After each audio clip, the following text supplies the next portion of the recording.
45వ అధ్యాయం 7వ వచనం.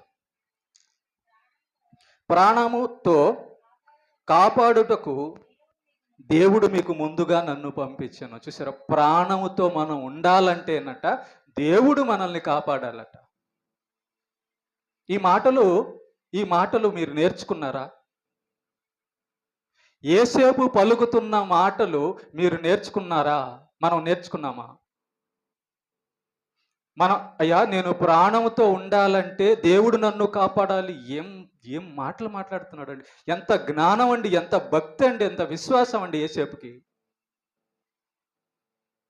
అందుకే యేసేపు జీవితం సూపర్. 110 సంవత్సరాల జీవితంలో ఒక్క తప్పు కూడా లేదు యేసేపు జీవితం.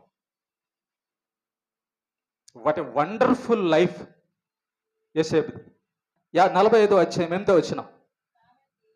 45వ అధ్యాయం 8వ వచనం. కాబట్టి దేవుడే గాని మీరు నన్ను ఇక్కడికి పంపలేదు. దేవుడే నన్ను ఫరోకు తండ్రిగాను తన ఇంటి వారికి అందరికీ ప్రభువుగాను ఐగుప్తు దేశమంతటి మీద ఏలికగాను నియమించాను. నువ్వు పనికి వెళ్తున్నావే, ఆ పని ఎవరి వలన దొరికిందో తెలుసా? నువ్వు పెళ్లి చేసుకున్నావే, ఆ భర్త ఎవరి వలన దొరికాడో తెలుసా? నువ్వు అమ్మా నాన్న అంటున్నావే, ఆ అమ్మా నాన్న నీకు ఇచ్చింది ఎవరో తెలుసా? నువ్వు నా ఇల్లు అంటున్నావే, ఆ ఇల్లు నీకు ఇచ్చింది ఎవరో తెలుసా? నేను ఫలానా ఉద్యోగిని అంటున్నావే, నేను గవర్నమెంట్ ఉద్యోగిని అంటున్నావే, ఆ ఉద్యోగం నీకు ఇచ్చిన వాడు ఎవడో తెలుసా? యేసేపు అంటున్నాడు, ఈ దేశానికి నేను రాజునయ్యానంటే నన్ను రాజుగా చేసింది మా నాన్న, మా అమ్మ, నా చదువు కాదు, దేవుడు అంటున్నాడు. చూసారా, దేవుడి గురించి ఎంత గొప్ప మాటలు యేసేపు గారు పలుకుతూ ఉన్నారు. దేవుడే కానీ ఇంకెవ్వరు కాదంట.